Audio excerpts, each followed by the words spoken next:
நாம் முருகனிற்காக பாடப்பட்ட கந்தர் அலங்காரத்தை தான் பார்த்திருக்கின்றோம். அந்த முருகனை தன் முதுகிலும் மனதிலும் சுமந்து வாழும் அழகிய மயிலின் அலங்காரத்தை இப்பகுதியில் காண்போம். தடக்கொற்ற வேல்மயிலே இடத்தில் தனி விடில் நீ வடக்கிற்கு அப்புறத்தும் இற்றோகையின் வட்டமிட்டு கடற்கு அப்புறத்தும் கதிர்க்கு அப்புறத்தும் கனக சங்கர திடற்கு அப்புறத்தும் திசைக்கு அப்புறத்தும் திரிகுவையே என்ற மயிலின் அலங்காரப் பாடலை தினமும் 6 முறை நாம் கூறினால் மயில் வாகனமான அந்த முருகனின் உற்ற நண்பனான மயிலின் அன்பும்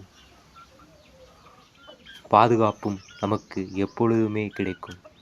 நம் முருகனை நினைக்கும் போதெல்லாம் தன் முதுகில் சுமந்து கூட்டி வரும் அழகு தெய்வமாம் மயில்.